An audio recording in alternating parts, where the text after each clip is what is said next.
Okay, now we need to make a good looking thumbnail for our video.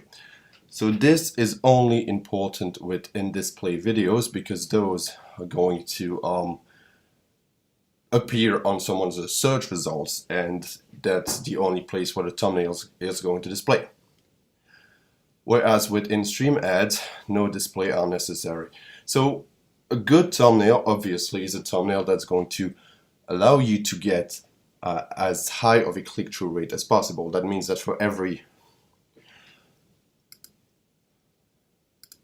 100 person that sees your ad, how many of them are going to click on it? Most likely it's going to be for how many thousand people, because most of the time not even 1 in 1,000 person is going to click on your ad, which is why in-display has a tendency to not bring you as much traffic as you'd expect, because after that you need to also get the traffic from your video to your sales page, capture page, whatever. But let's not focus on that right now. We need to create good looking thumbnails. So if you don't have much of a budget to start with, you can go with GIMP.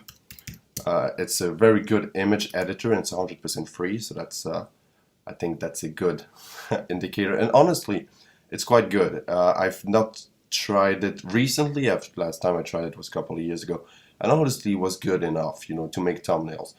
You don't need all the advanced features that the next software that we're going to show has, which is Photoshop, to make good looking thumbnails. But I'm going to use Photoshop because I always go with Photoshop. Photoshop is what, $9 a month, so honestly it's really cheap and really powerful. Okay, and I use it for every single aspect of my business. I run with Photoshop. I mean, I use Photoshop every single day. I don't know how I could do without it right now, but okay.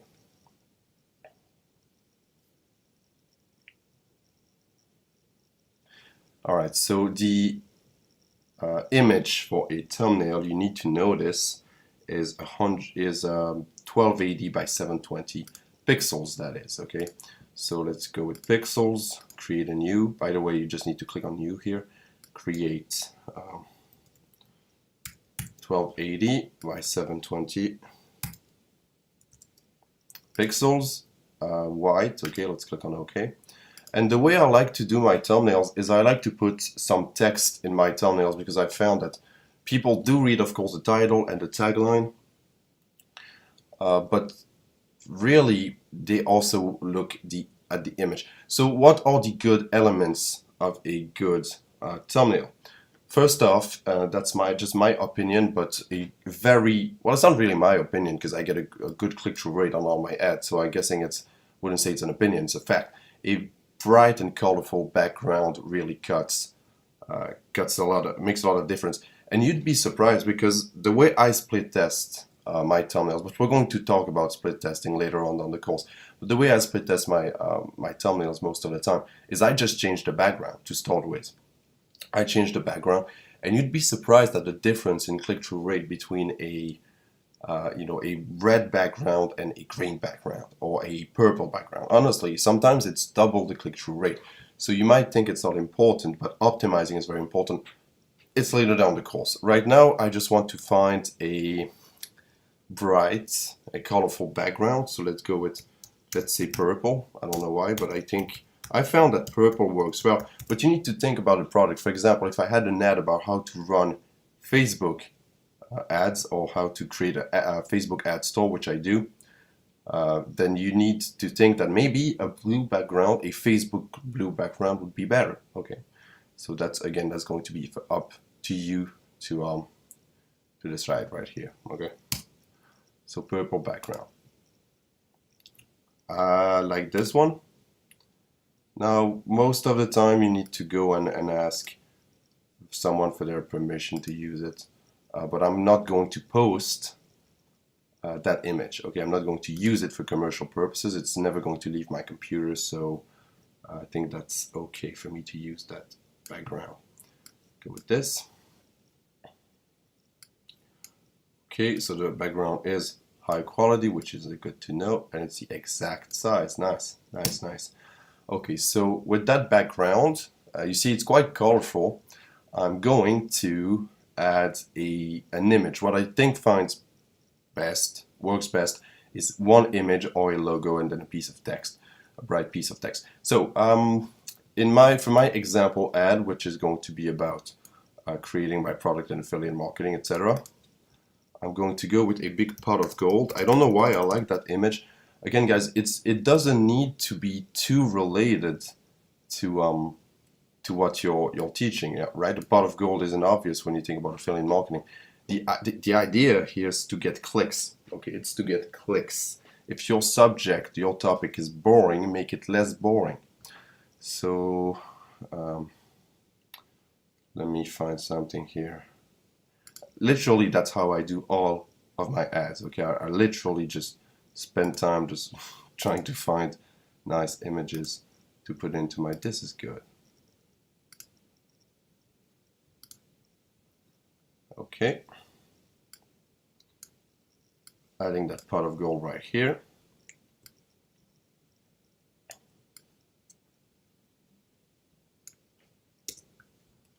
I might also add in the course a text file containing all my best practices for thumbnails. So what I found works best, what color, background I found work best. By the way, hint, purple does very well for some reason. I don't know, I really don't know why, but there it is, it works well. And I'm going to add also all that I found from my split testing so you can get better results from the start. So affiliate marketing.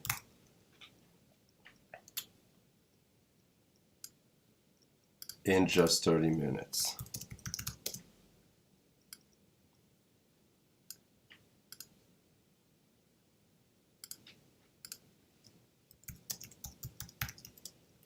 There it goes. This could potentially be a bit troublesome for Google to accept, so you need to think twice about it. But I think it would be okay. Just don't go with make $5,000 in 5 minutes. Google is going to not only frown upon you, but they're going to put you in trouble. Honestly, just for that. Okay, not too much text in the thumbnail. Should be obvious. You don't want to clog the thumbnail. It's supposed to be an image, right? It's not supposed to be text. So as you can see, black on purple is not really something you can easily read, especially from a distance. So we have two choices here. Either we make the text white, or even better, in my opinion at least, is add a external. I'm going to find this. It's calling here in French. It's called lueur externe, so it's external something, and that's what it is. So you can mess a bit with the opacity, because most of the time your background, especially if you make it colorful, is not going to be very friendly to a black text. But basically, all you need to do is change the opacity to the point where you can read the text easily, and then that's just kind of pixelizing the stuff, which I don't really like. And all of this really doesn't really add anything. Okay, just wanted to make it. And if you click on OK, it's going to save those settings, and you just need to use it on every piece of text that you have. Okay, if you want to learn how to use Photoshop, honestly, Photoshop is super complex, but if you just want to make thumbnails like this, all you need to know how to do is create the canvas, of course, so that's 1280 by 720, remember that. Get a background, get an image, and then just put it. Honestly, this this thumbnail could be better, but the fact is that, and you'll notice that if you actually take action, you'll notice that ugly works. Ugly actually works. An ugly thumbnail gets clicked on just as much as a very beautiful designed thumbnail, honestly. I'm not saying that because I don't want to spend time making an awesome thumbnail, but honestly, this is just how it goes. So once you're done, just go with File, Export for the web. I'm going to use this thumbnail for my example also. If you click on Save, PNG is okay, JPEG is okay too. GIF is not. It's not a GIF, so, but PNG works.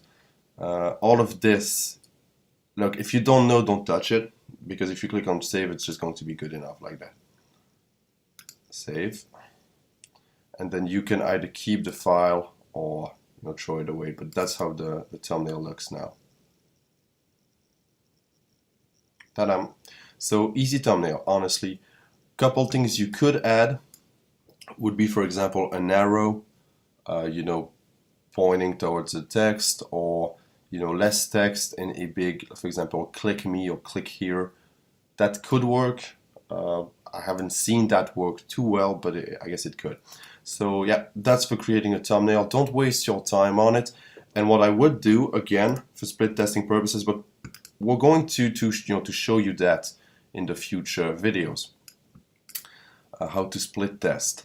But something you could do, for example, is you could already, careful later on, and remove the background. You remove the background by clicking on the little eye here next to the wallpaper. So the background is removed, and then just add another one.